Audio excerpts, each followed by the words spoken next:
정말 자식이 힘들 때 당신부터 챙겨줄 거라고 믿으세요? 당신이 쓰러졌을 때 친구가 먼저 병실로 달려올 거라고 생각하세요? 배우자와 영원할 거라 믿었지만 먼저 간 사람 많습니다. 현실은 냉정합니다. 노년은 배신으로 시작됩니다. 믿었던 사람에게서 상처받고 기대했던 관계는 끊어지고 결국 고요한 방 한가운데 홀로 남게 됩니다. 슬프지만 진실입니다. 지금 필요한 건 사람을 바꾸는 게 아니라 나를 준비시키는 일입니다. 이제부터 혼자 살아도 무너지지 않는 5가지 기준을 말씀드리겠습니다. 이것 5가지만 갖추면 누구에게도 기대지 않고 당당하고 행복하게 살아갈 수 있습니다. 영상을 무조건 끝까지 들으시기 바랍니다. 구독, 좋아요, 알림 설정 꾹 눌러주시면 큰 복 받으실 겁니다. 아울러 주변의 소중한 분들에게도 공유 부탁드립니다. 노년의 혼자가 최고인 첫 번째 이유는 가족 간, 친구 간 갈등에 휘말릴 일이 없기 때문입니다. 사람이 나이 들수록 마음은 여려지고 관계는 예민해집니다. 평생을 함께한 가족이라도 늙고 병들면 대화는 점점 줄고 오해는 쌓입니다. 손주를 챙겨도 자식에게 밥을 해줘도 결국 돌아오는 건 왜 이렇게 간을 짜게 했냐는 말 한마디일 때도 있습니다. 친구라고 다르지 않습니다. 처음엔 함께 병원 가주고 심심하면 전화도 자주 하던 사람이 어느 날부터 이유 없이 연락을 끊습니다. 섭섭함을 말하면 예민하다고 하고 속상함을 내비치면 귀찮게 군다고 합니다. 결국 상처받고 돌아서는 건 늘 내가 먼저입니다. 하지만 혼자 살면 이런 감정 낭비가 없습니다. 가족의 눈치를 볼 필요도 없고 친구의 기분에 휘둘릴 일도 없습니다. 누가 밥을 차려주지 않아도 내 입맛대로 먹고 누가 나가자고 하지 않아도 내가 원하는 시간에 산책을 나갑니다. 기대가 없으니 실망도 없습니다. 오히려 혼자가 마음의 평화를 지키는 방법이 되는 셈입니다. 사람을 향해 애써 마음 쓰고 눈물 흘리는 대신 나 자신을 돌보며 살아가는 것, 그것이야말로 노년의 지혜입니다. 하지만 이 평범한 진실을 너무 늦게 깨달은 사람도 있습니다. 경기도 안산에 사는 69세 서정자 씨는 남편과 사별한 후 아들 내외와 함께 살기로 했습니다. 아들은 엄마 혼자 두면 걱정돼서 그래요라며 집으로 모셔왔고 처음엔 모든 게 괜찮았습니다. 손주들도 잘 따랐고 며느리도 예의를 지켰습니다. 문제는 시간이 흐르며 서서히 시작됐습니다. 서 씨가 손주 저녁밥을 챙기지 못한 날 며느리의 표정이 싸늘해졌습니다. 말은 없었지만 분위기로 알 수 있었습니다. 어느 날은 TV를 보며 한숨을 쉬었을 뿐인데 아들이 짜증 섞인 목소리로 말했습니다. 엄마, 제발 좀 예민하게 굴지 마. 서 씨는 말없이 방으로 들어가 울었습니다. 서운하다는 말을 할 수도 없었습니다. 그렇게 6개월이 흘렀고 서 씨는 어느 날 밤 조용히 짐을 쌌습니다. 지금은 근처 원룸에서 혼자 지냅니다. 처음엔 눈물이 났지만 이제는 그 눈물이 멈췄다고 합니다. 마음이 조용해졌어요. 밥은 대충 먹어도 기분은 안 상하니까요. 그녀는 이렇게 말했습니다. 가족끼리 사는 게 늘 따뜻하진 않더라고요. 오히려 정을 지키려면 거리가 필요한 법이에요. 반면 처음부터 혼자 살며 마음의 평화를 지켜온 이도 있습니다. 전라남도 순천에 사는 73세 정화섭 씨는 은퇴 후 곧바로 자식들과 거리 두기를 선언했습니다. 자식은 외국에 있고 주변 친척도 드물었지만 그는 개의치 않았습니다. 친구들도 한두 번 모임에서 빠지자 금세 연락이 끊겼지만 정 씨는 전혀 섭섭해하지 않았습니다. 그는 이렇게 말합니다. 원래 그런 겁니다. 필요할 땐 곁에 있고 아닐 땐 사라지는 게 사람입니다. 그러니 기대하지 않는 게 마음이 편해요. 정 씨는 매일 아침 제 시간에 일어나 소박하게 아침을 차려 먹고 오후엔 버스를 타고 도서관에 갑니다. 저녁에는 동네 슈퍼 아주머니와 짧은 인사를 나누고 돌아와 라디오를 들으며 하루를 마칩니다. 누가 밥을 차려주진 않지만 눈치 보며 밥 먹을 일도 없습니다. 누구와 감정을 섞진 않지만 상처받을 일도 없습니다. 그는 말합니다. 혼자 있으니 내가 나를 지킬 수 있게 되더군요. 이제는 누구도 내 평화를 흔들 수 없어요. 두 사람의 이야기는 상반되지만 결론은 같습니다. 혼자일 때 비로소 지켜지는 마음이 있다는 사실. 그 마음이 평화롭고 단단할수록 노후는 덜 흔들립니다. 그리고 그 시작은 관계에서 한 발 물러서고 나 자신과 함께 살아가는 선택에서 비롯됩니다. 그래서 노년의 혼자라는 건 고독이 아니라 가장 평온한 생존 방식일지도 모릅니다. 노년의 혼자가 최고인 두 번째 이유는 재산을 지키는 가장 확실한 방법이 혼자 사는 것이기 때문입니다. 나이 들어 모은 돈은 단순한 자산이 아닙니다. 젊은 날 허리띠 졸라매며 버틴 세월, 아픈 몸 끌고 일한 시간, 남들 놀 때 일했던 희생이 담긴 결과물입니다. 그런데 정작 그 소중한 재산을 지키는 건 돈을 모을 때보다 훨씬 어렵습니다. 노년기에 벌어지는 재산 분쟁은 대부분 가까운 사람에게서 시작됩니다. 자식이 손을 벌리고 형제가 유산을 놓고 다투고 심지어 오랜 친구나 이웃이 돈을 빌렸다가 갚지 않는 일도 흔합니다. 아프면 보호자인 척하며 병원비를 이유로 통장을 가져가고 외로움을 틈타 재혼을 제안하며 재산을 노리는 사람도 있습니다. 그리고 이런 일들은 예상치 못한 순간에 벌어집니다. 혼자 살면 이런 위험을 막을 수 있습니다. 누구에게도 재산을 노출하지 않고 누구에게도 결정을 맡기지 않기 때문에 내 돈의 흐름과 주인은 오직 나 하나입니다. 자식에게 용돈을 줄 수도 있지만 그것이 의무가 되지는 않습니다. 누구와도 공동명의를 하지 않으니 어떤 계약도 내 손으로 결정하고 서명합니다. 마음이 약해질 틈 없이 오롯이 나를 지킬 수 있는 가장 강한 방패가 바로 혼자라는 선택입니다. 이 단순한 진실을 몰라 후회한 사람도 있고 일찍 깨달아 재산을 지킨 사람도 있습니다.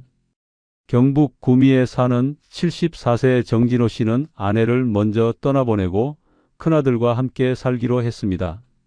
아들은 아버지 연세도 있고 혼자 두면 불안해서요라며 정 씨를 집으로 모셔왔고 처음엔 효심이라 믿었습니다. 그러다 정 씨가 감기 몸살로 며칠 아팠던 어느 날 아들은 병원비를 대신 내주겠다며 통장을 건넬 것을 요구했습니다. 어차피 제가 나중에 상속받을 건데 지금부터 관리해 드리는 게 낫잖아요. 정 씨는 처음엔 거절했지만 아들의 설득과 며느리의 눈치에 밀려 결국 통장을 넘겼습니다. 그리고 1년이 지나지 않아 정 씨는 기초생활수급 신청을 해야 했습니다. 통장에는 30만 원도 남아있지 않았고 아들은 아버지 병원비며 생활비며 다 썼다는 말만 되풀이했습니다. 정 씨는 말합니다. 내가 죽을 때 가져갈 돈은 없어도 최소한 내 인생의 마무리는 내가 선택하고 싶었어요. 그런데 그걸 못 지킨 겁니다. 반면 강원도 속초에 사는 70세 이명숙 씨는 남편이 세상을 떠난 뒤 단 하루도 자식 집에 얹혀 산 적이 없습니다. 아들이 집을 사줄 테니 이사 오라고 했지만 임 씨는 거절했습니다. 집은 내가 산 집에서 돈은 내가 번 돈으로 남은 인생은 내가 결정할 거야. 그 말은 허세가 아니었습니다. 임 씨는 매달 국민연금과 임대소득으로 살아갑니다. 적지만 규칙적인 수입 덕에 생활은 불편하지 않았고 큰 지출을 막기 위해 모든 비용은 본인이 직접 통장과 노트에 적었습니다. 작은 투자도 누가 함께 하자고 해도 손대지 않았습니다. 주변 친구들 몇몇은 자식에게 보증 섰다가 재산을 날렸지만 임 씨는 그런 일에 단 한 번도 휘말리지 않았습니다. 그녀는 말합니다. 자식도 믿고 싶죠. 하지만 내 돈이 없으면 결국 내가 내 인생에서 밀려나는 겁니다. 혼자 살면요. 나만 알고 나만 쓰니까 안전해요. 외롭다는 말보다 무서운 건 돈 잃고 마음까지 잃는 거예요. 정진호 씨는 통장을 잃고 자유를 잃었습니다. 이명숙 씨는 혼자였기에 돈도 자존심도 지킬 수 있었습니다. 노년의 재산은 단순한 숫자가 아닙니다. 내 권리이고 내 자존심이며 내 마지막 결정권입니다. 그 소중한 것을 지킬 수 있는 가장 강력한 선택은 누군가에게 기대지 않는 삶, 바로 혼자인 삶입니다. 노년의 혼자가 최고인 세 번째 이유는 만나고 싶은 사람만 골라서 만날 수 있기 때문입니다. 늙는다는 건 관계가 줄어드는 것이 아니라 불필요한 관계를 덜어내는 과정입니다. 예전에는 직장 때문에, 자식 때문에, 사돈 때문에 어쩔 수 없이 만나야 했던 사람들도 있습니다.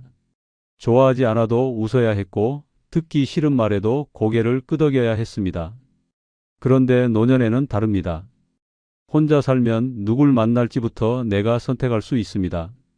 보고 싶지 않으면 안 보면 됩니다.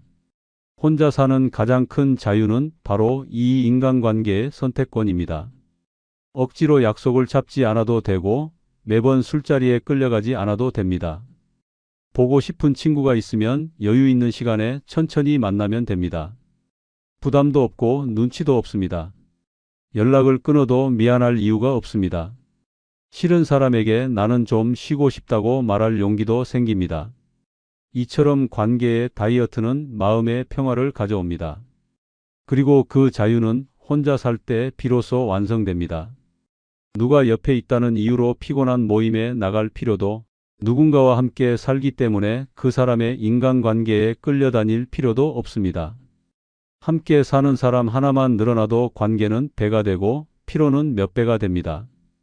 혼자 살면 그런 소모가 없습니다. 이 진실을 늦게 깨닫고 후회한 사람도 있고 일찍 깨달아 인생을 바꾼 사람도 있습니다. 서울 마포구에 사는 75세 김선혜 씨는 남편과 50년 가까이 함께 살았습니다. 처음에는 사랑으로 시작된 결혼이었지만 노년에 접어들면서 갈등이 커졌습니다. 가장 힘들었던 건 남편의 인간관계였습니다. 남편은 정년퇴직 후에도 모임을 즐겨 다녔고 그때마다 김 씨는 따라다녀야 했습니다. 낯선 사람들과 어색한 술자리, 끝도 없는 수다, 불편한 웃음. 김 씨는 수십 번 난 좀 쉬고 싶다고 말했지만 남편은 사람들한테 인사라도 해야지라며 이해하지 못했습니다. 결국 김 씨는 점점 말을 줄이고 방에 혼자 머무는 시간이 길어졌습니다. 그런데도 남편은 본인 친구들의 이름을 매번 꺼내며 이번엔 누구 부부 만날 거니까 같이 나가자고 했습니다. 김 씨는 말합니다. 그 사람들이 싫었던 게 아니라 그 자리가 나에게 필요 없었던 거예요. 그런데 계속 끌려다녔죠. 남편이 건강 악화로 병원에 입원하면서 김 씨는 처음으로 자유를 느꼈습니다. 의도치 않은 혼자가 된 거였지만 오히려 그때부터 외출이 즐거워졌습니다. 보고 싶은 사람만 만나고 듣고 싶은 이야기만 들을 수 있게 되었기 때문입니다. 반면 충남 서산에 사는 71세 이남규 씨는 일찍부터 사람은 골라 만나야 한다는 신념으로 살아왔습니다. 은퇴 후 재혼 권유도 있었고 함께 살자는 친구의 제안도 있었지만 그는 단호히 거절했습니다. 대신 소수의 친구들과만 관계를 이어갔습니다. 그는 매주 수요일 동네 도서관 앞 벤치에서 40년 지기 친구 한 명과 커피를 마십니다. 둘은 정치 얘기도 안 하고 가족 얘기도 거의 안 합니다. 대신 노년의 외로움, 건강, 그리고 재미없는 드라마에 대한 불평 같은 현실적인 이야기를 나눕니다. 이남규 씨는 말합니다. 사람 많은 자리에 가면 피곤해요. 괜히 내 얘기 들려주고 남 얘기 들어줘야 하잖아요. 지금은 나랑 코드 맞는 사람만 봅니다. 딱 그게 좋습니다. 그는 혼자 사는 삶을 고요한 호수라고 표현합니다. 자극적인 관계는 파문만 남기고 결국 스스로를 지치게 한다는 걸 너무 잘 알기 때문입니다. 김선혜 씨는 억지로 웃으며 살아야 했던 과거를 지나 늦게 얻은 조용한 일상을 사랑하게 되었습니다. 이남규 씨는 처음부터 관계의 범위를 좁히고 그 안에서 깊이를 만들었습니다. 두 사람 모두 혼자이기에 가능한 선택이었습니다. 나이가 들수록 중요한 건 사람 수가 아니라 사람 질입니다. 그리고 그 질은 내가 선택할 수 있을 때 비로소 지켜집니다. 그런 의미에서 노년의 혼자 삶은 외로움이 아니라 관계의 자율권을 되찾는 길입니다. 만나고 싶은 사람만 만나며 사는 인생, 그것이야말로 가장 지혜로운 노후입니다. 노년의 혼자가 최고인 네 번째 이유는 사회적 체면보다 내 삶의 질이 중요하기 때문입니다. 젊었을 때는 체면이 전부였습니다. 어디 다녀왔는지, 누구랑 친한지, 무슨 옷을 입고 어떤 직장에 다녔는지가 곧 나의 가치였습니다. 자식 자랑, 배우자 자랑, 친구 자랑이 자연스레 체면을 만들었고 남의 시선에 맞춰 사는 게 당연하다고 여겼습니다. 하지만 노년은 다릅니다. 자식이 잘나든 못나든 남편이 공무원이었든 택시기사였든 이제는 그런 게 더 이상 삶의 본질이 아닙니다. 중요한 건 단 하나, 지금 내가 얼마나 덜 아프고 얼마나 편안하게 사는가입니다. 체면으로는 약을 살 수 없고 체면으로는 외로움을 달랠 수 없습니다. 혼자 살면 이 체면이라는 족쇄에서 자유로워집니다. 아침밥을 대충 먹어도 누구도 흉보지 않고 하루 종일 파자마 차림으로 있어도 눈치 볼 리가 없습니다. 점심에 편의점 도시락을 먹든 마트 세일 고기로 끼니를 때우든 나만 편하면 되는 삶. 그것이 진짜 자유입니다. 반대로 함께 살면 며느리가 뭐라 할까야? 이웃이 이상하게 볼까 하는 쓸데없는 고민이 삶을 지배합니다. 체면을 챙기려다 병을 키우는 일도 많습니다. 아픈 걸 숨기고 가난한 걸 감추고 힘든 걸 티내지 않다가 결국 큰 병으로 이어지는 겁니다. 반면 혼자 사는 사람은 아프면 바로 병원 가고 먹고 싶은 게 있으면 돈 계산 없이 자신을 위해 씁니다. 누구에게 잘 보이려 애쓰지 않으니 불필요한 소비도 없습니다. 결국 체면보다 삶의 질이 중요한 시대, 혼자가 그 해답이 되는 것입니다.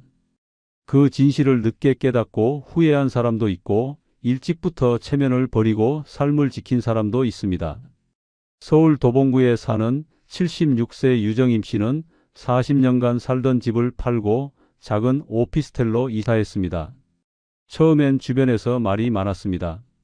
자식 얼굴에 먹칠 아니냐, 남편 이름이 아깝다, 평생 살던 집을 왜 나와 등 온갖 소리가 이어졌습니다.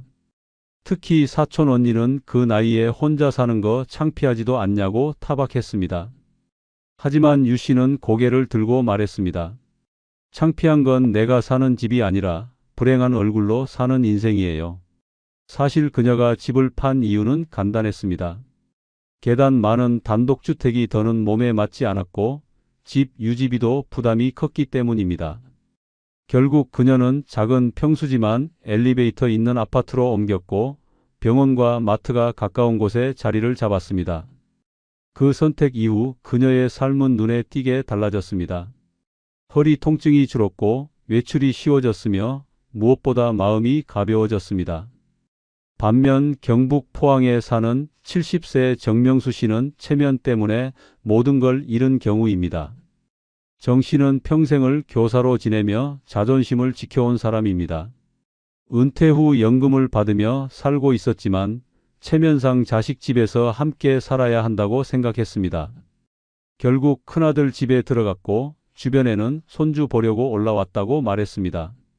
하지만 실제 생활은 달랐습니다. 손주는 스마트폰만 들여다보고 며느리는 불편한 기색을 감추지 않았습니다. 집에서는 늘 조용히 움직여야 했고 생활 패턴도 눈치를 보며 맞춰야 했습니다. 가끔 친구들이 나오셔서 밥 한 끼 합시다 해도 체면 때문에 요즘 바쁘다며 거절했습니다. 속으론 외로워도 남 부러울 것 없다는 척해야 했습니다. 정 씨는 지금 말합니다. 아무것도 부럽지 않다는 표정을 짓는 게 제일 고달팠어요. 그런데 그러고도 남는 건 깊은 허무감뿐이더라고요. 결국 그는 다시 포항으로 내려가 혼자 살기로 결심했습니다. 유정임 씨는 체면을 버리고 편안함을 얻었습니다. 정명수 씨는 체면을 지키려다 삶의 질을 잃었습니다. 이 두 사람의 선택은 분명히 갈렸지만 결론은 같습니다.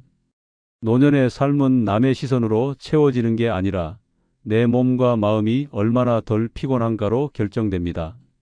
그래서 혼자는 부끄러운 삶이 아니라 가장 솔직하고 가장 건강한 선택입니다.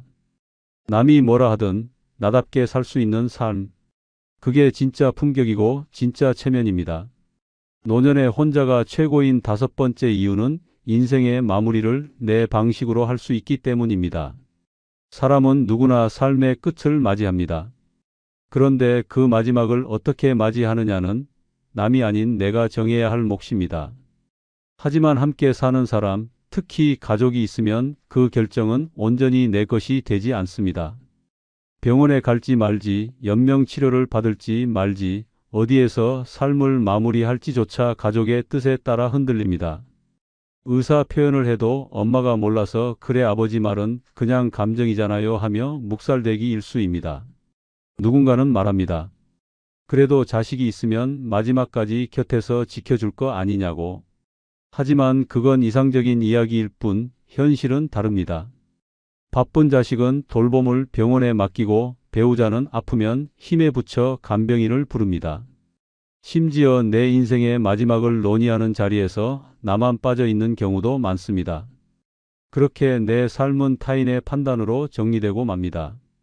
그러나 혼자 사는 사람은 다릅니다. 어디에서 살고 어디에서 죽을지 어떤 모습으로 떠날지를 스스로 선택할 수 있습니다.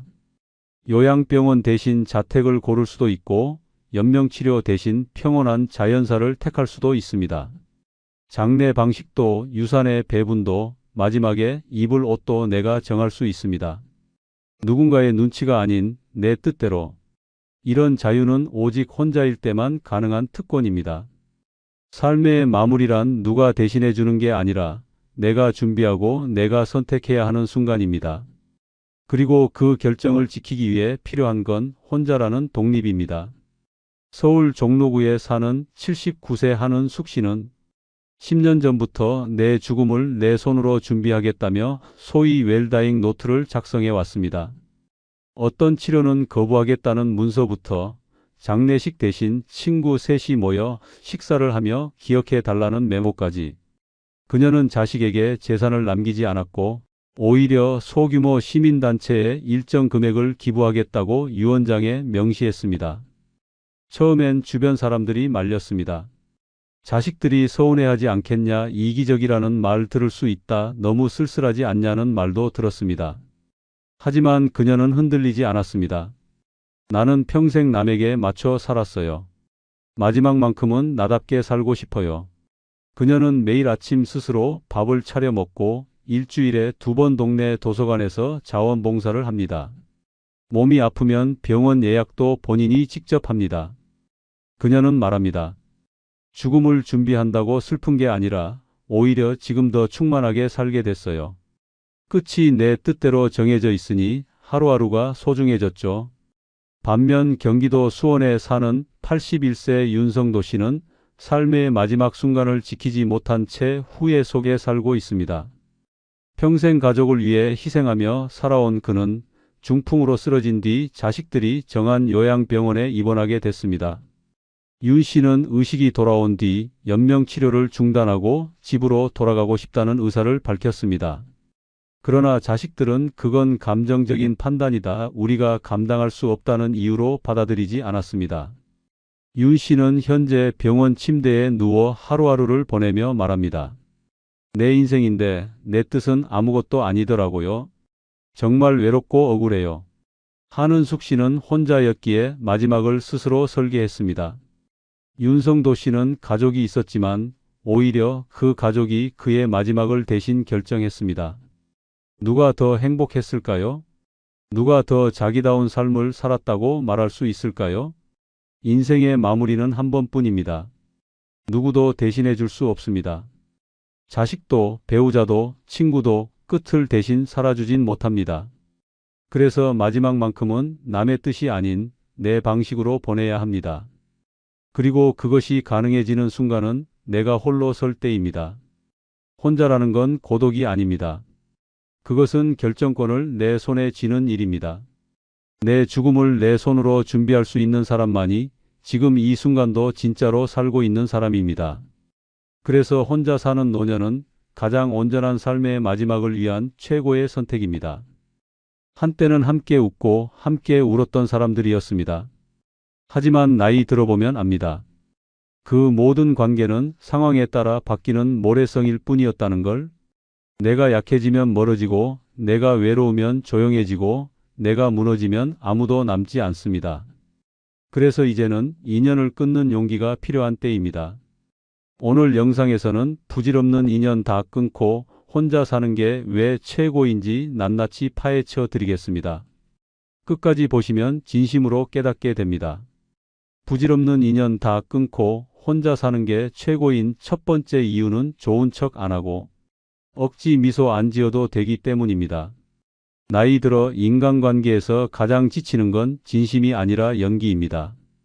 상대가 싫어도 웃어야 하고 듣기 싫은 말에도 고개를 끄덕여야 하며 다신 보고 싶지 않은 얼굴에도 다음에 또 봐요라고 인사해야 하는 그 상황 자체가 고문입니다.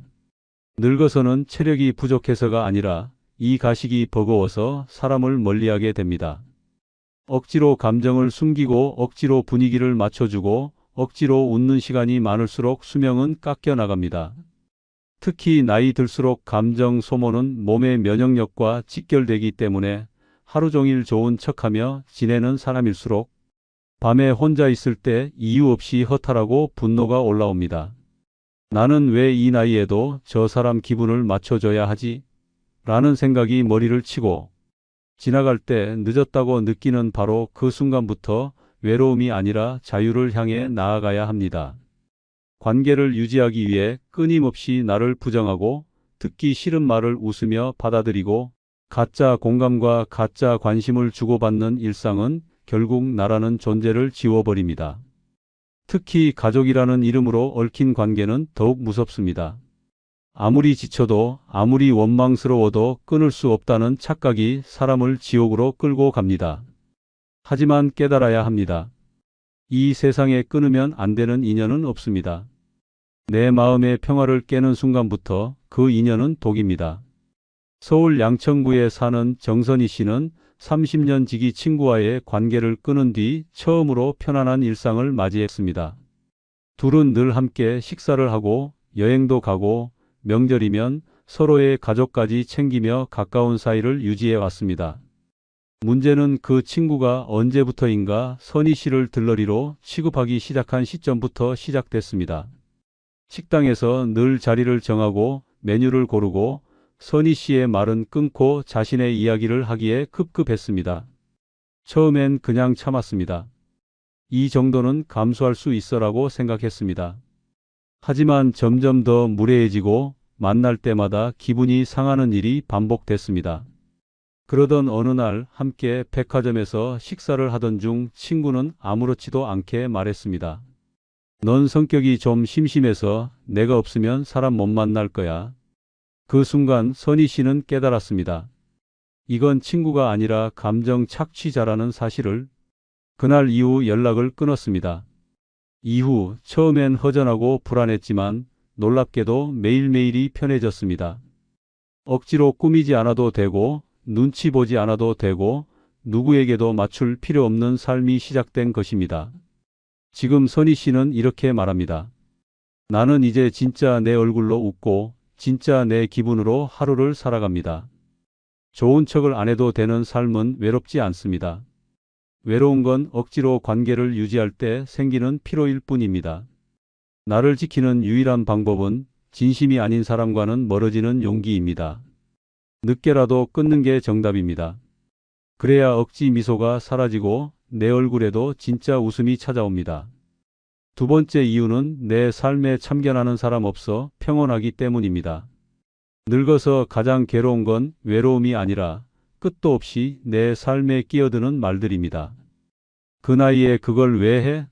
이 나이에 그런 옷은 좀 그렇지 않아? 내 자식한테 그걸 다 해줘? 돈을 왜 거기다 쓰니? 같은 말들은 조언처럼 보이지만 사실상 독설입니다. 걱정이란 포장으로 던지는 비수입니다. 이런 말들 속에는 애정이 없습니다. 오히려 통제하려는 욕망과 판단하려는 우월감만 가득합니다. 나이 들수록 내 삶을 내가 통제하고 싶은 마음은 더 커지는데 주변은 오히려 반대로 내 일에 손을 대고 내 선택을 비웃고 내 결정에 태클을 겁니다.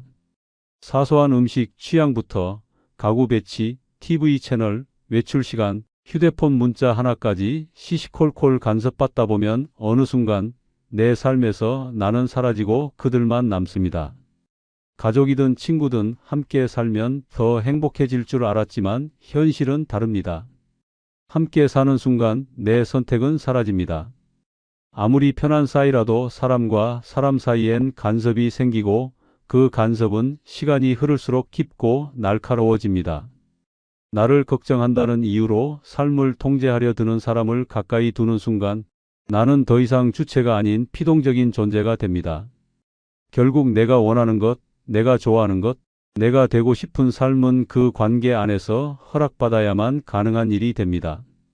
삶의 주도권을 뺏긴 채 이렇게 사는 게 맞을까? 라는 불안감에 하루하루를 허비하게 됩니다. 하지만 관계를 끊는 순간 세상은 달라집니다. 갑자기 조용해지고, 갑자기 자유로워지고, 갑자기 마음이 평온해집니다. 방 안에 있는 물건의 위치 하나도, 오늘 점심으로 뭘 먹을지도 전부 내 맘대로 정할 수 있는 삶. 그것이 진짜 평화입니다. 대전 서구에 사는 오순남 씨는 2년 전까지만 해도 둘째 며느리와 함께 살고 있었습니다.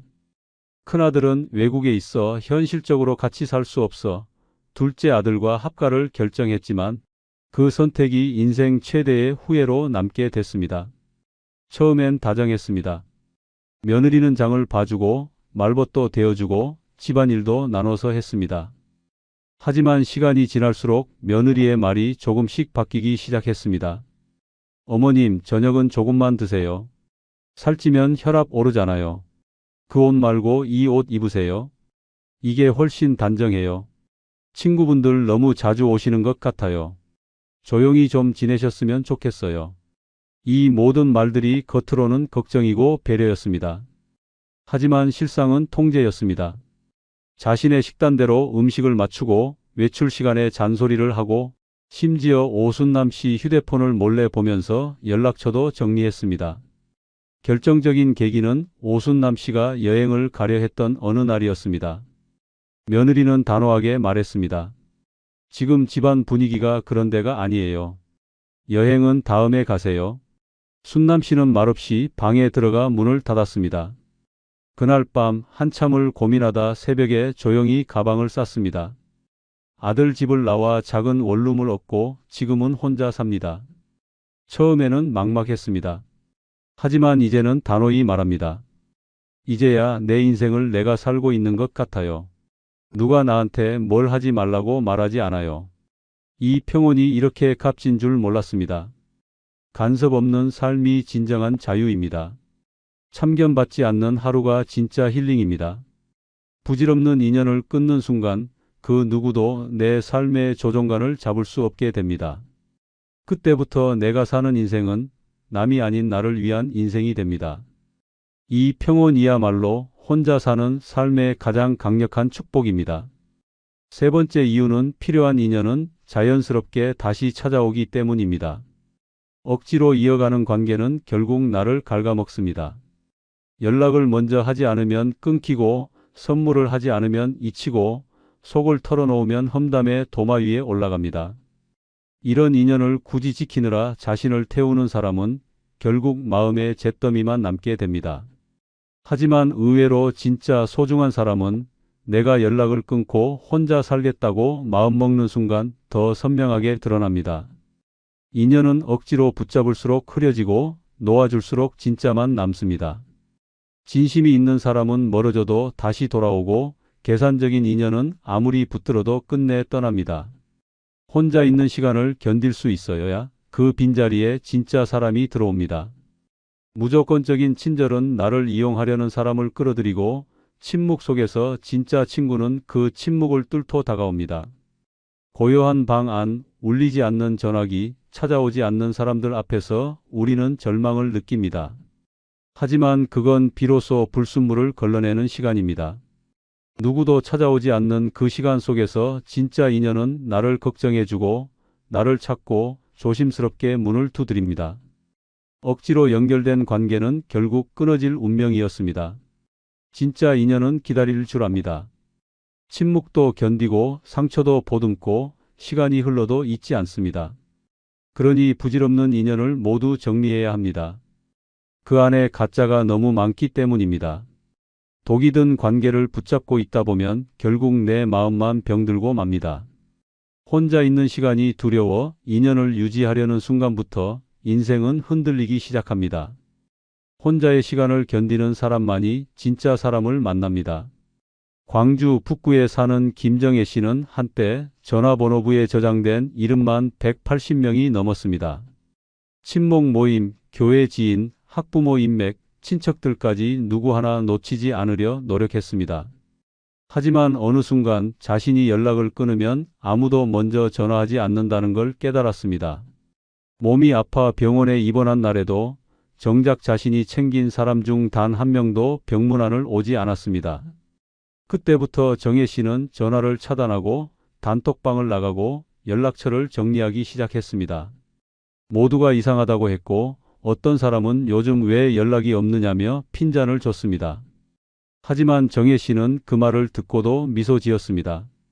왜냐하면 그 요즘은 한 달 전 자신이 병원에 실려갔을 때 누구도 알아주지 않던 시간이었기 때문입니다. 정혜 씨는 지금 혼자 지냅니다.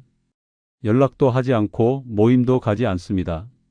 그런데 놀라운 일이 생겼습니다. 몇 달이 지난 후 정말 소수의 사람들이 조심스럽게 다시 연락을 해왔습니다. 요즘 잘 지내세요? 갑자기 연락이 안 돼서 걱정했어요. 그땐 몰랐는데 나도 좀 돌아보게 됐어요. 그렇게 진심이 있는 몇 사람만이 남았습니다. 지금 정혜 씨의 전화기에는 12명의 번호만 저장돼 있습니다. 하지만 그 12명은 매달 한 번씩 얼굴을 보고 서로의 생일을 챙기고 가끔은 직접 밥을 해 먹으며 웃는 사이가 됐습니다. 정혜 씨는 말합니다. 예전엔 수십 명에게 인사했지만 내 속은 늘 공허했어요. 지금은 단 12명뿐인데 마음이 따뜻해졌어요. 결국 필요한 사람은 다시 옵니다. 기다릴 줄 아는 사람이 진짜 인연을 만나는 겁니다. 관계를 다 끊고 혼자가 되면 처음엔 두려움이 밀려옵니다. 하지만 그 두려움을 견뎌낸 자리에 진짜 사람이 들어옵니다. 억지로 만들어진 우정은 쓰레기처럼 버려지고 자연스럽게 피어난 인연만이 꽃이 됩니다. 인연은 많을수록 좋은 게 아니라 오래가는 것이 귀한 것입니다. 진짜 사람은 끊어도 돌아옵니다. 그래서 부질없는 인연을 먼저 끊는 사람이 결국 가장 단단한 사람입니다. 네 번째 이유는 누가 나를 어떻게 생각하든 신경 쓰지 않아도 되기 때문입니다.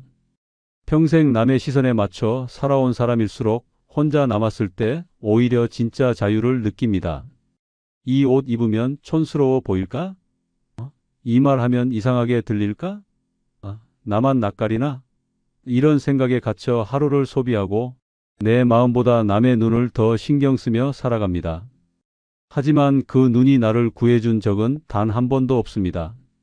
누가 나를 싫어한다는 말에 가슴을 졸이고 누가 험담을 했다는 소문에 밤잠을 설칩니다. 마치 내가 모든 사람에게 예뻐 보여야 할 의무라도 있는 것처럼. 하지만 이 모든 감정의 뿌리는 인간관계입니다.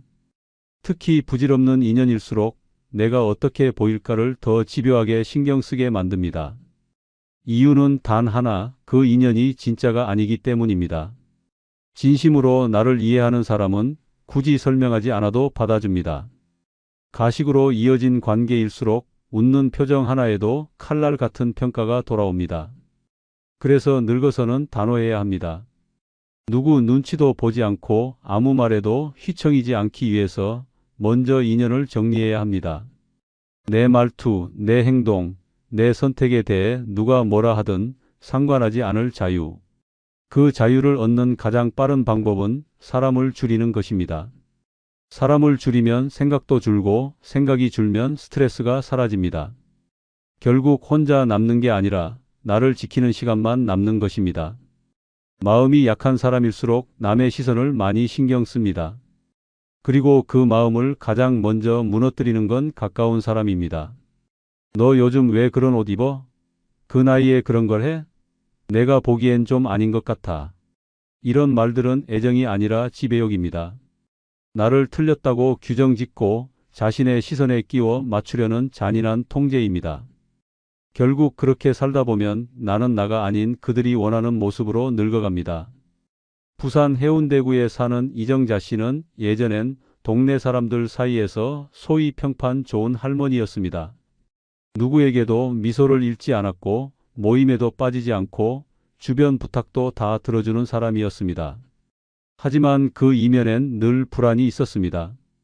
누가 자기를 흉보는 건 아닐까? 내가 뭘 잘못한 건 아닐까? 늘 눈치를 보며 살았습니다.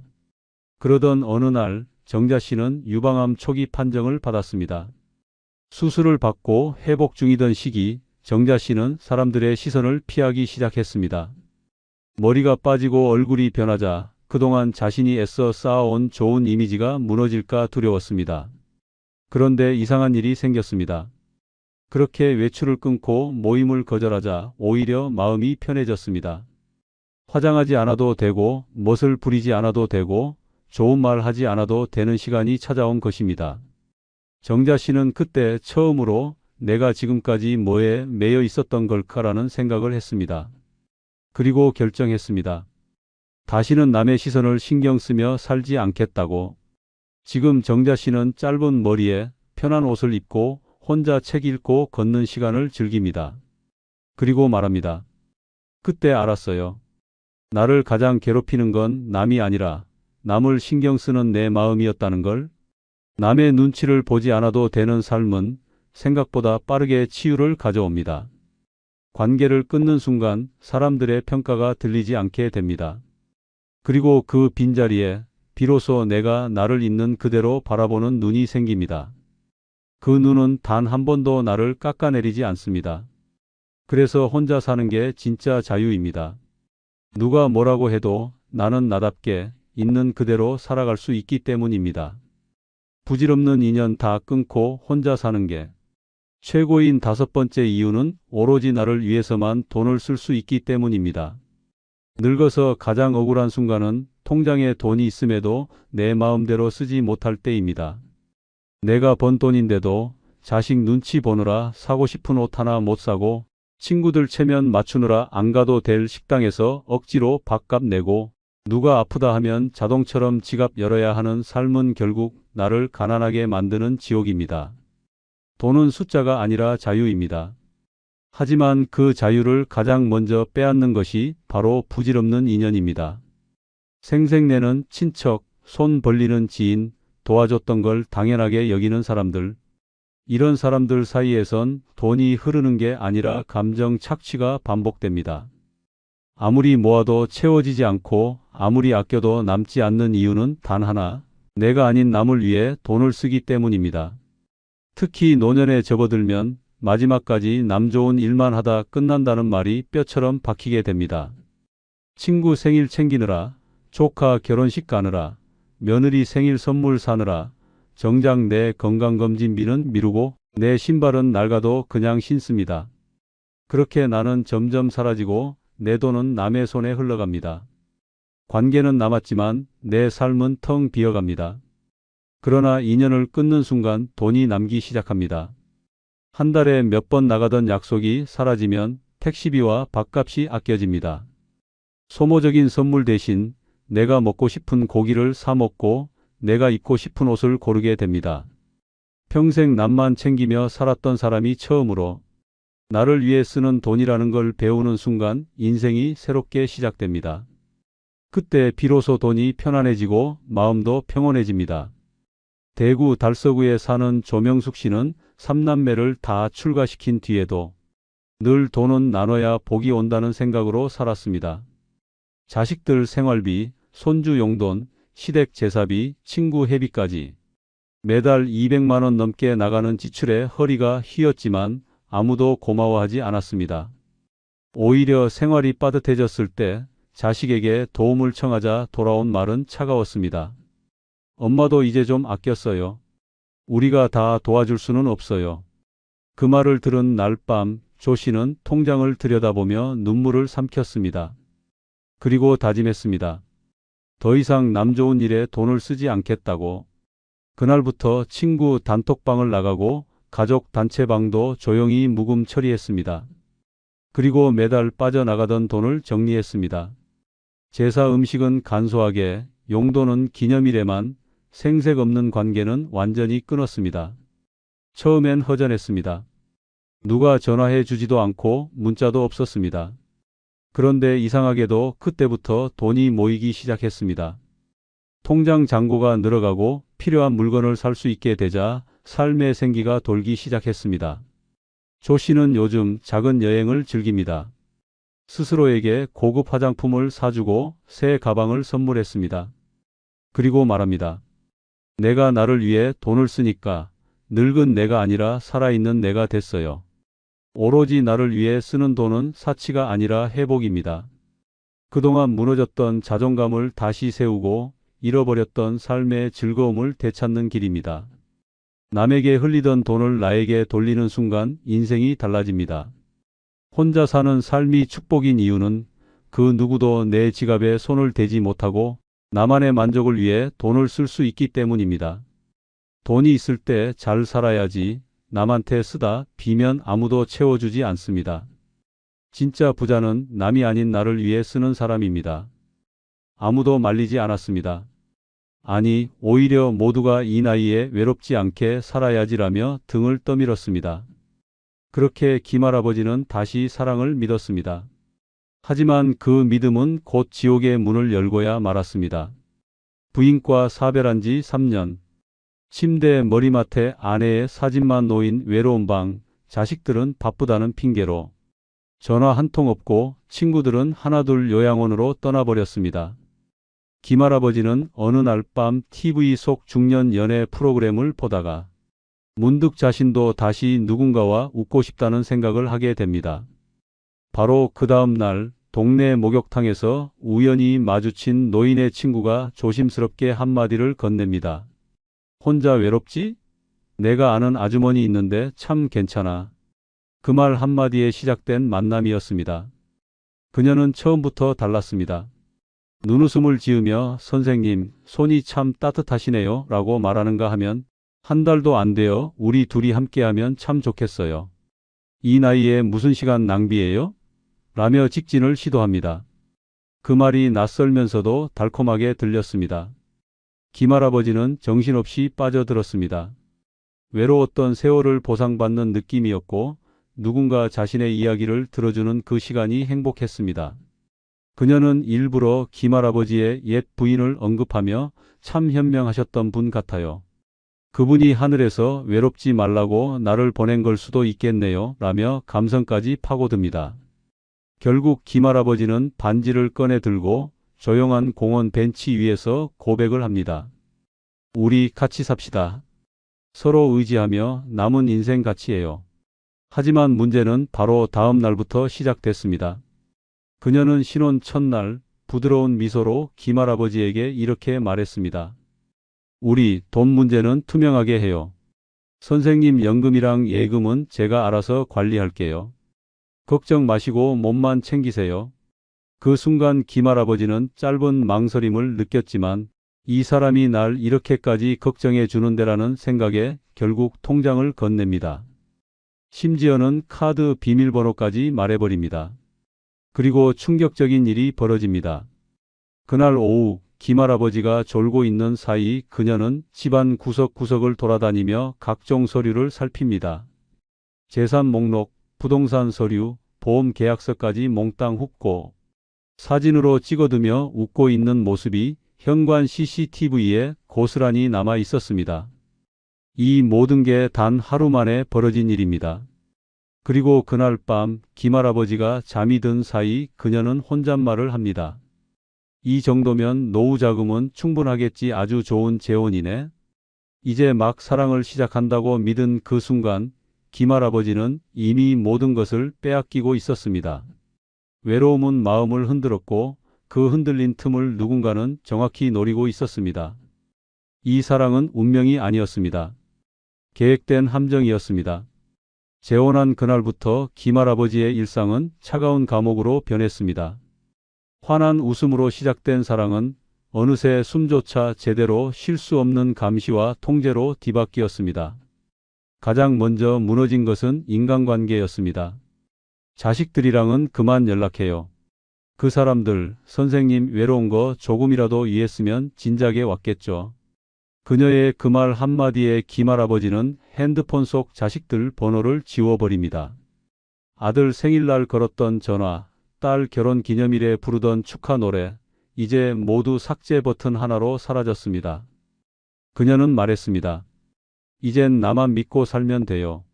내가 다 해드릴 거? 그 말은 단순한 애정이 아니었습니다. 그것은 시작이었습니다. 통제의 시작이자 감시의 서막이었습니다.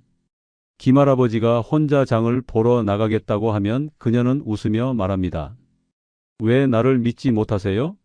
다리도 아프신 분이 괜히 나갔다가 넘어지기라도 하면 어쩌려고요? 그리고는 김할아버지의 신발을 신발장 깊숙한 곳에 넣어버립니다. 외출은 점점 줄어들고 결국 집 안에 갇힌 생활이 일상이 됩니다. TV 리모컨은 그녀 손에 있습니다. 채널도 그녀가 고릅니다. 김할아버지가 보고 싶다는 야구 중계를 틀자 그녀는 정색하며 말합니다. 그딴 거 보지 말고 건강 강의나 봐요. 정신 건강에도 좋아요. 말끝마다 걱정이라는 단어를 붙이며 실상은 감금에 가까운 일상이 펼쳐졌습니다. 그러던 어느 날 김할아버지가 심한 어지럼증으로 응급실에 가야 할 상황이 생깁니다. 손이 덜덜 떨리고 식은땀이 흐르는데도 그녀는 단호히 말합니다. 이런 걸로 병원 가요?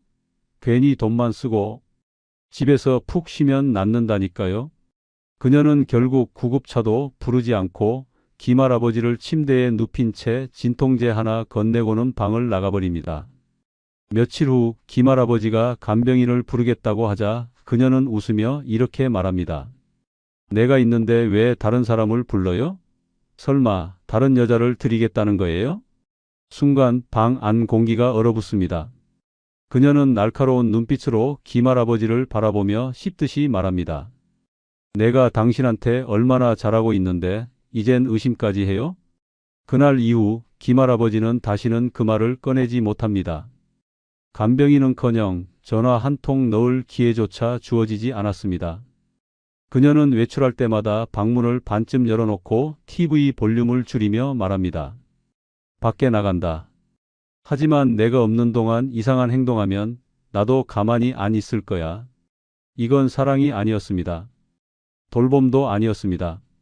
김할아버지는 외롭다는 이유로 그 따뜻한 말 한마디에 인생 전체를 내준 대가로 하루하루를 감시당하고 조종당하는 꼭두각시로 살아가고 있었습니다. 그녀는 더 이상 배우자가 아니었습니다. 김할아버지 인생의 관리자, 통장 비밀번호를 쥔 감시자, 그리고 곧 모든 것을 무너뜨릴 파괴자였습니다. 김할아버지는 그제야 깨달았습니다. 이건 동행이 아니라 함정이었습니다. 그리고 이 함정은 너무도 촘촘하고 치밀했습니다. 사랑이 아니라 덫이었습니다. 그리고 그 덫은 김할아버지가 알지 못하는 사이에 이미 깊이 작동하고 있었습니다. 어느 날부터 그녀는 집을 자주 비우기 시작합니다. 김할아버지가 요즘은 왜 이렇게 자주 나가? 라고 묻자 그녀는 밝게 웃으며 말합니다. 동네 봉사활동 다녀와요. 저도 이제 삶의 보람을 찾아야죠. 그 말에 김할아버지는 고개를 끄덕입니다. 좋은 일 하는 사람이라고 더 믿게 됩니다. 그런데 그날 밤 부엌 식탁 위에 낯선 고급 가방 하나가 놓여 있었습니다.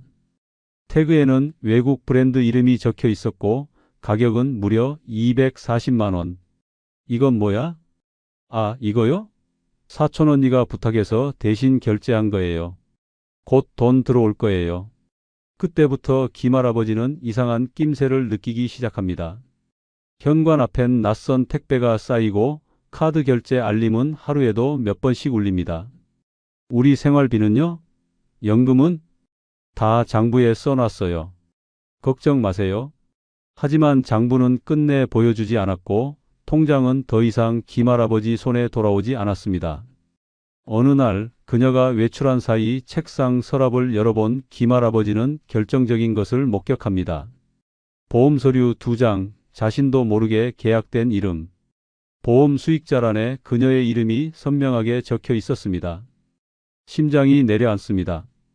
도대체 이게 무슨 일이란 말입니까? 김할아버지는 다음 날 그녀를 조용히 따라가 보기로 결심합니다.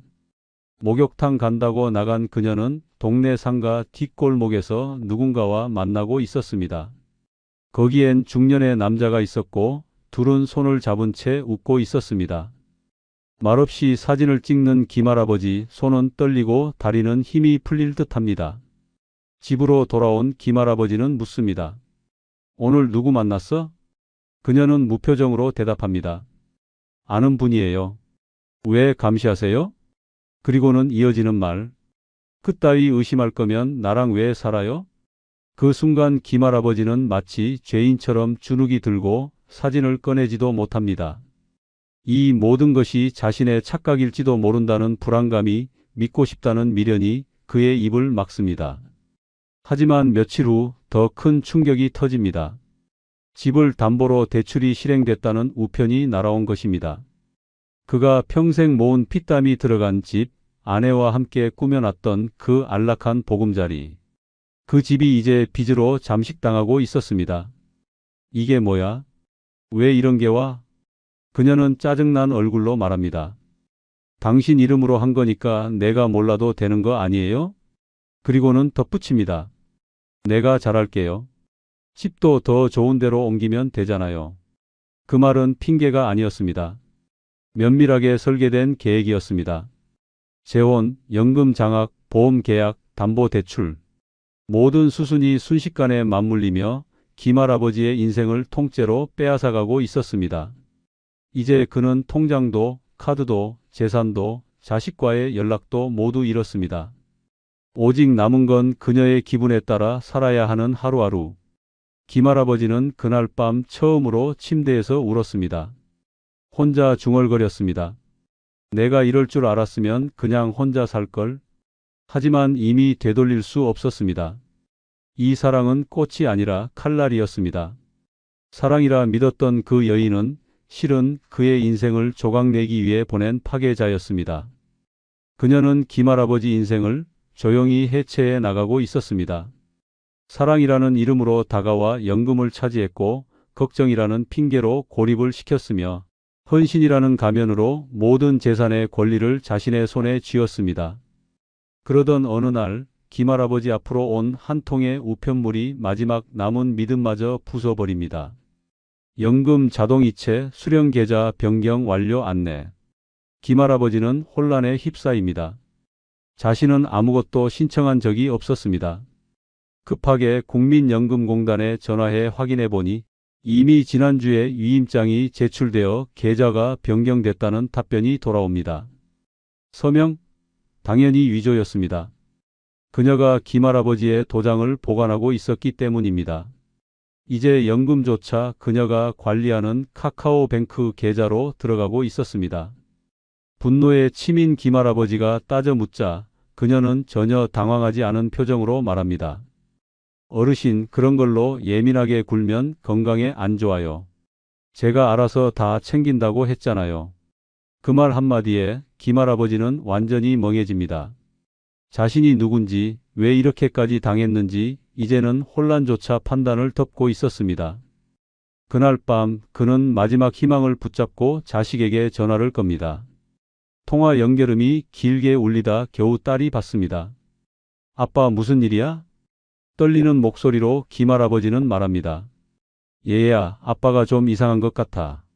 통장도 안 보여주고 집 담보로 대출도 나갔고. 그런데 돌아온 말은 차가운 바람처럼 싸늘했습니다. 아빠가 원해서 재혼하신 거잖아. 이젠 그분이 가족이니까 잘 해결해 보셔야죠. 그 순간 김할아버지는 전화를 들고 있던 손을 천천히 내려놓습니다. 자식까지도 이제는 등을 돌렸습니다. 그토록 아끼고 뒷바라지했던 자식에게서 돌아온 건 외면이었습니다. 며칠 후 그녀는 평소와 다르게 외출 준비를 하며 말합니다. 친정에 일이 있어서 당분간 다녀올게요. 일주일쯤 걸릴지도 몰라요. 그녀는 작은 캐리어에 김할아버지의 통장과 인감도장, 신분증 사본까지 챙겨 넣고 문을 나섭니다. 김할아버지는 불안에 떨며 묻습니다. 통장도 왜 가져가? 그녀는 웃으며 대답합니다. 혹시 급한 일 생기면 써야 하니까요. 걱정 말고 푹 쉬세요. 그날 이후 그녀는 돌아오지 않았습니다. 전화를 해도 꺼져 있고 메시지는 읽지도 않습니다. 이틀, 사흘, 그리고 일주일.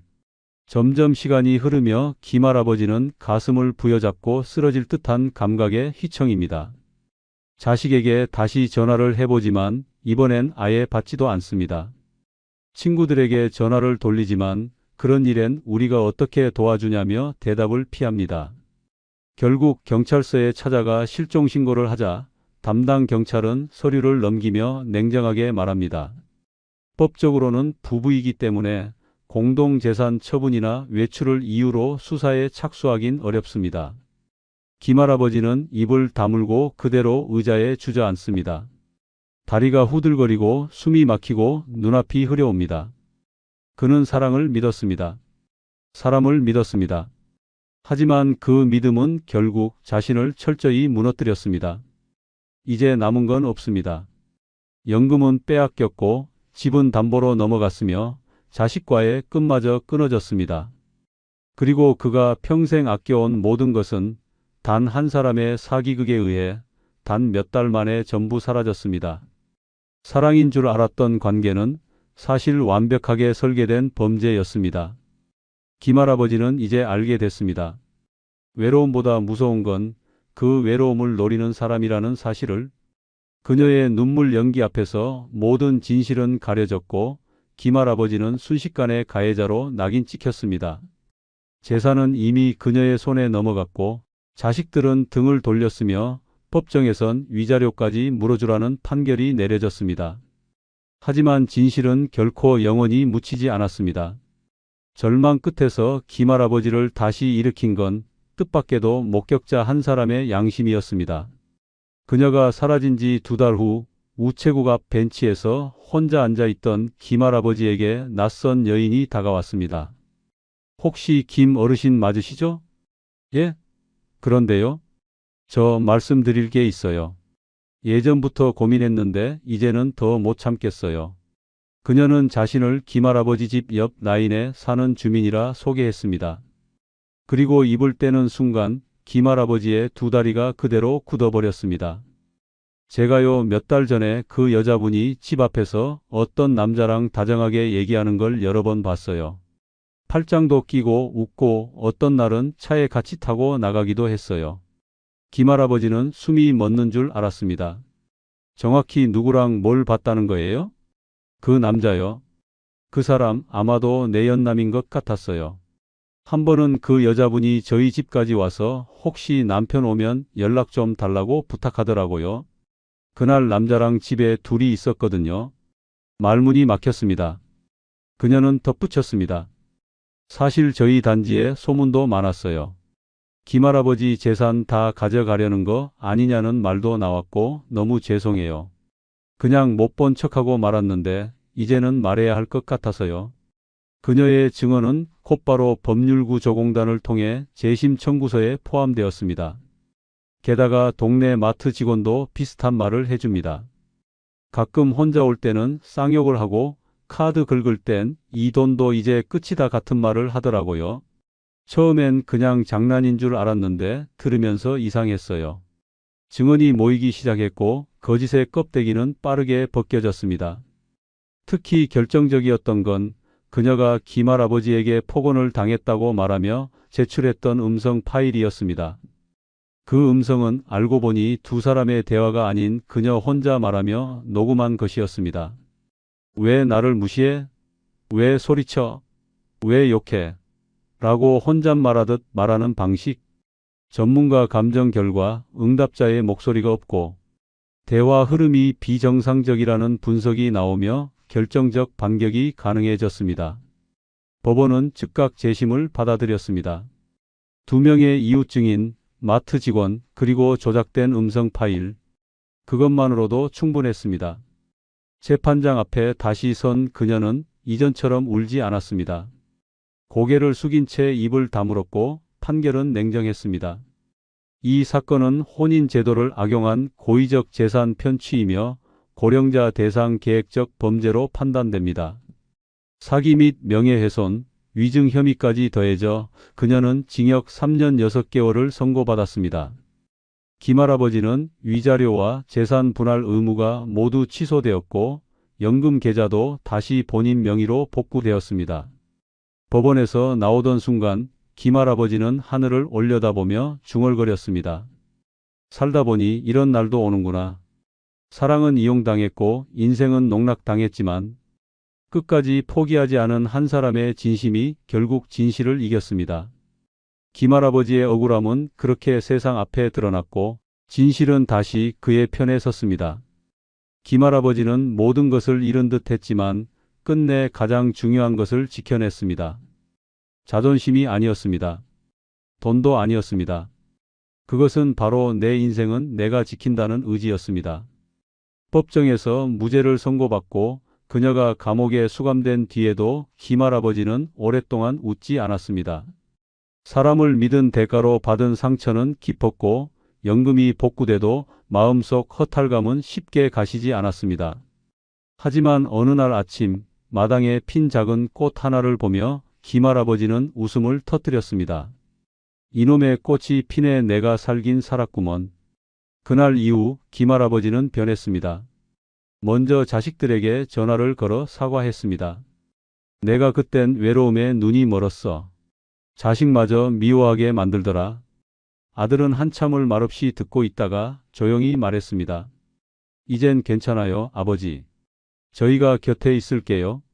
그렇게 끊겼던 가족의 연락이 다시 이어졌고 손주가 보내준 스마트폰으로 김할아버지는 사진도 찍고 메시지도 보내는 법을 배우기 시작했습니다. 손자야, 이거 이모티콘 보내는 건 어떻게 하누? 할아버지, 그건 저기 웃는 얼굴 누르면 돼요. 처음엔 서툴렀지만 매일매일이 새로운 시작이었습니다. 이웃 주민들과도 조금씩 인사를 나누기 시작했고 동네 마트에선 고생 많으셨다며 웃으며 음료수 하나를 더 챙겨줬습니다. 김할아버지는 이제 새벽마다 동네 공원을 걷습니다. 예전처럼 누군가 옆에 없지만 그는 혼자가 외롭지 않습니다. 왜냐고요? 그는 더 이상 아무에게도 속지 않을 눈을 갖게 되었고 스스로를 지킬 수 있는 용기를 얻게 되었기 때문입니다. 지금도 매달 손으로 적은 일기를 씁니다. 오늘은 두부를 사 먹었다. 너무 짜서 물에 한참 담갔다. 그래도 따뜻해서 좋았다. 나는 아직 살아있고 웃을 수 있다. 그게 중요하다. 김할아버지의 이야기는 단순한 한 사람의 고난이 아닙니다. 그건 외로움에 흔들린 모든 이들에게 주는 경고이자 절망 끝에서도 일어설 수 있다는 희망의 기록입니다. 사랑은 나를 보듬어주는 것이어야지 나를 부숴버리는 것이어선 안 됩니다. 외로움을 견디지 못해 누군가에게 인생을 맡기는 순간 그 대가는 상상보다 훨씬 더 클 수 있습니다. 하지만 동시에 김할아버지는 이렇게도 말합니다. 세상에 나쁜 사람만 있는 건 아니야. 다만 내 인생은 이제부터 내가 제일 먼저 챙긴다. 지금 그는 혼자지만 고요한 아침마다 감사하며 살아갑니다. 가끔 공원 의자에 앉아 햇살을 받으며 양손을 무릎에 올린 채 이렇게 속삭입니다. 여기까지 온나 참 잘 살았다. 김할아버지의 오늘은 결코 끝이 아닙니다. 그건 다시 시작된 진짜 자기 인생의 첫날입니다. 한번 솔직히 얘기해 보세요. 지금 당신의 몸 정말 건강하다고 자신 있게 말할 수 있습니까? 젊을 땐 몸이 알아서 회복되고 조금 무리해도 괜찮다고 생각했지만 나이가 들수록 작은 관리 소홀이 큰 병으로 이어집니다. 하루 이틀 씻지 않아도 괜찮다고 넘어가고 귀찮다고 대충 씻고 넘어가다 보면 어느새 세균은 번식하고 염증은 생기고 면역력은 떨어져 갑니다. 매일 꼼꼼히 관리했던 만큼 건강이 유지되는 법이고 소홀히 했던 만큼 몸이 망가지는 법입니다. 이제는 인정해야 합니다. 늙어선 매일의 작은 관리가 진짜 장수의 비결입니다. 단순해 보이지만 매일 씻어야 할 6곳을 놓치면 그것이 바로 건강을 갉아먹는 독이 됩니다. 오늘은 90세까지 건강하게 살기 위해 매일 씻어야 할 6곳을 주제로 한 영상입니다. 좋아요 누르시면 복이 옵니다. 무병장수하기 위해 매일 씻어야 할 곳 첫 번째는 대장균이 번식하기 쉬운 엉덩이 주위입니다. 이 부위는 하루 종일 밀폐된 상태로 유지되며 체온과 땀이 집중되는 습한 환경 속에서 각종 병원성 세균이 번식하기에 최적의 조건을 갖추고 있습니다. 특히 배변 후에도 남아있는 잔여물, 땀과 피지, 죽은 각질 등이 엉덩이 주위에 쌓이면 피부는 빠르게 짓무르고 세균은 폭발적으로 증가합니다. 모 연구기관에서 60세 이상 고령자 200명을 대상으로 피부 염증 발생 부위를 분석한 결과 항문 및 엉덩이 주위의 세균 감염이 전체 피부 질환 중 1위를 차지한다고 발표했습니다. 이들은 특히 대장균과 황색 포도상구균의 농도가 타 부위보다 20배 이상 높게 검출되었다고 밝혔습니다. 이는 단순히 씻지 않아서 생긴 문제가 아니라 씻는 방식이 잘못되었기 때문이라는 점을 시사합니다. 연세대학교 세브란스 병원 감염내과에서는 고령자의 경우 피부 장벽이 약해져 있기 때문에 대장균이 항문 주위 피부를 뚫고 들어가 혈류를 타게 되면 폐혈증과 전신염증 반응 증후군으로 사망에 이를 수 있다고 경고합니다. 실제로 항문 주변의 습진, 농양, 치루, 항문 소양증은 대부분 부적절한 세정 습관에서 비롯된다는 의학적 결과도 존재합니다. 서울 강동구에 사는 정 씨는 평소 샤워는 매일 하지만 엉덩이 주위는 남자 체면에 너무 꼼꼼하면 찝찝해 보인다는 이유로 손이 닿지 않는 곳은 그냥 물로 헹구는 수준에 그쳤습니다. 어느 날부터 항문 주변이 가렵고 붓기 시작했고 급기야 피가 비치며 앉기도 어려운 고통이 찾아왔습니다. 병원에서는 항문 농양 진단이 내려졌고 의사는 CT를 보여주며 말했습니다. 이 고름이 더 깊어지면 직장과 연결돼 대변 누출 증상까지 생길 수 있습니다. 지금 수술 안 하면 큰일 납니다. 정 씨는 전신 마취 후 항문 절개 수술을 받았고 이후 6주간은 통증에 시달리며 항생제와 소염제를 복용해야 했습니다. 치료비로는 180만 원 이상이 들었고 일상생활 복귀까지 2개월이 걸렸습니다. 그는 퇴원하면서 지인들에게 이렇게 말했습니다. 씻을 때 그냥 물로만 대충 헹궈도 괜찮다고 생각했는데 그게 내 몸을 망가뜨린 지름길이었다. 이처럼 단 한 번의 소홀함이 평생 고통을 불러올 수 있습니다. 특히 60대 이후는 면역력과 피부 재생력이 급격히 떨어지기 때문에 세균 감염이 빠르게 확산됩니다. 물로만 헹구는 세정은 오히려 세균을 피부 깊숙이 눌러 담는 것과 같으며 반드시 비누와 손을 이용해 엉덩이 주위를 직접 꼼꼼히 문질러 닦는 습관이 필요합니다. 위생은 체면보다 중요하며 엉덩이 주위를 소홀히 다루는 순간 당신의 건강은 눈에 보이지 않게 무너지고 있습니다. 90세까지 무병장수하고 싶다면 가장 민망한 부위부터 가장 철저하게 씻어야 합니다. 건강은 부끄러움을 이길 때 시작됩니다. 두 번째는 세균이 가장 많이 번지는 손가락 사이입니다. 겉보기에 가장 깨끗해 보이는 손이 사실상 인체에서 가장 더러운 부위라는 사실 알고 계십니까? 특히 손가락 사이, 그 틈새에는 각종 세균과 바이러스, 진균이 모여드는 습지대와도 같습니다. 손으로 입을 만지고 눈을 비비고 음식을 집어먹고 화장실을 사용하고 난 후에도 손가락 사이를 제대로 닦지 않는다면 세균은 당신의 몸을 통째로 집어삼킬 기회를 기다리고 있습니다. 보통 일반인의 손가락 사이에서 평균 47만 마리의 세균이 검출되며 이는 화장실 변기 시트보다 7배 이상 많은 수치입니다. 특히 포도상구균, 대장균, 녹농균, 엔테로바이러스, 인플루엔자 바이러스 등은 손등이나 손바닥보다 손가락 사이에서 훨씬 더 많이 증식된다는 결과도 발표됐습니다. 손을 자주 씻는 사람조차 손가락 사이는 대충 넘기기 때문에 이 부위는 세균의 영구 거주지가 되는 것입니다. 의학적으로도 손가락 사이의 피지선 분비와 체온은 세균 증식의 이상적인 조건을 형성합니다. 게다가 손가락 사이가 습하거나 땀이 찼을 때 칸디다균이나 피부사상균 같은 진균 감염이 빠르게 진행돼 피부가 갈라지고 가려움증과 악취까지 유발됩니다.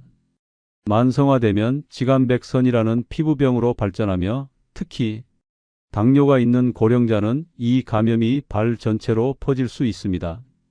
문제는 이 손가락 사이의 세균이 입을 통해 몸속으로 들어가면 단순한 감염을 넘어 장염, 폐렴, 폐혈증, 결막염까지 불러올 수 있다는 점입니다. 손은 곧 당신의 몸으로 향하는 지름길이며 그중 손가락 사이는 바이러스의 터널입니다. 코로나19 팬데믹 당시에도 방역 당국은 손을 씻을 때 가장 중점적으로 닦아야 할 부위로 손가락 사이를 강조했으며 이 부위를 빠뜨릴 경우 손 씻기의 효과는 50% 미만으로 떨어진다고 경고했습니다. 강원도 춘천에 사는 김 씨는 평소 손 씻기에 큰 신경을 쓰지 않았습니다.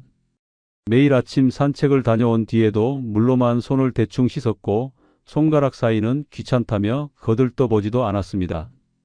그러던 어느 날부터 갑자기 배가 아프고 열이 오르더니 결국 응급실에 실려갔습니다. 진단은 급성 장염 및 감염성 설사, 원인은 대장균 감염이었습니다. 병원에서는 김 씨의 손톱 밑과 손가락 사이에서 다량의 세균이 검출됐다고 밝혔고, 감염 경로는 평소 자주 먹던 삶은 달걀이나 과일을 손으로 잡아 먹으면서 입으로 직접 전해진 것으로 추정됐습니다. 김 씨는 이틀간 수액 치료를 받으며 고통에 시달렸고 열흘 가까이 식사를 제대로 하지 못했습니다. 퇴원 후에는 손가락 사이까지 비누로 철저히 씻는 습관을 들이기 시작했으며 주변 사람들에게도 반복해서 이렇게 말합니다. 손가락 사이? 그거 한번 안 씻었다가 나는 밥도 못 먹고 병원 침대에 들어 누웠습니다. 손 씻기 대충 하면 병원비는 정성스럽게 내야 합니다. 우리는 손으로 하루에도 수백 번 얼굴을 만지고 무의식 중에 입을 건드립니다. 당신이 매일 마주하는 세균은 눈에 보이지 않기 때문에 더 위험합니다. 손바닥만 씻는 건 청소기 돌린 후 먼지통 안 비우는 것과 같습니다. 세균의 번식지인 손가락 사이를 씻지 않으면 모든 위생은 헛수고가 됩니다. 90세까지 건강하게 살고 싶다면 오늘부터 손가락 사이까지 문질러 씻는 습관을 시작해야 합니다. 물만 뿌리는 손 씻기는 손세정이 아니라 세균을 키우는 작업입니다. 진짜 건강은 가장 사소한 틈새를 지킬 때 완성됩니다. 매일 씻어야 할 곳 세 번째는 하루 피로가 쌓이는 발바닥입니다. 발은 온몸의 하중을 버티는 부위이자 세균과 먼지, 땀, 각질이 하루 종일 축적되는 숨겨진 감염 경로입니다. 특히 발바닥은 신체 중에서 가장 많은 땀샘이 밀집된 부위로 하루 평균 200cc 이상의 땀을 배출하는데 이 땀이 제대로 씻기지 않으면 진균과 박테리아가 순식간에 번식합니다. 발바닥은 단순히 냄새 나는 곳이 아니라 무방비 상태로 두면 전신 건강을 뒤흔드는 병원균의 출입구가 됩니다. 보통 고령자의 23%가 발에서 시작된 진균 감염이 다리 전체로 퍼지며 피부 괴사나 궤양으로 이어진다고 합니다. 특히 65세 이상에서는 피부 재생력이 떨어지고 말초혈관의 순환이 둔화되기 때문에 발바닥에 남은 세균 하나가 수일 내에 당뇨병성, 족부염, 봉화지겸, 림프관염으로 진행될 수 있습니다. 의학적으로도 발바닥은 외부 접촉이 작고 신발 속에서 고온다습한 환경에 노출되기 때문에 백선균, 칸디다균, 포도상구균 등 감염성 세균이 가장 활발하게 번식하는 부위입니다. 문제는 세균 자체보다 이 부위가 내 몸의 아래라는 이유로 가장 소홀히 씻긴다는 점입니다. 많은 이들이 발을 물에 담그기만 하거나 대충 헹구고 끝내는 습관을 가졌고 그 결과 발바닥은 세균의 집합소가 되어버립니다. 인천에 사는 박 씨는 평소 걷기 운동을 즐겼고 하루 8,000보 이상을 소화하는 건강한 일상을 보냈습니다. 그러나 어느 날부터 발바닥이 간지럽고 껍질이 벗겨지기 시작했습니다. 그는 단순한 무좀으로 생각하고 방치했지만 증상은 점점 심해져 발톱까지 변색되고 결국 발등까지 붓고 열이 나는 지경에 이르렀습니다. 병원에서는 진균 감염으로 인한 림프관염이라는 진단이 내려졌고 치료는 항생제와 항진균제를 동반한 3주간의 집중 입원 치료였습니다. 의사는 말했습니다. 발바닥에서 시작된 세균이 림프관을 타고 다리 전체로 올라갔습니다. 면역력이 떨어졌다면 폐혈증으로 이어질 수도 있었어요. 박 씨는 이후 일상생활에 큰 불편을 겪었고 걷는 것조차 두려워졌습니다. 그는 태어나면서 주변 사람들에게 발바닥 매일 씻는다고 생각했지만 손으로 비비며 닦은 적은 한 번도 없었다며 대충 헹군 물 몇 방울로 건강을 지킬 수 있다고 착각한 내가 바보였다고 고백했습니다. 이처럼 발바닥은 단순한 신체의 말단이 아니라 면역력과 직결된 위험지대입니다.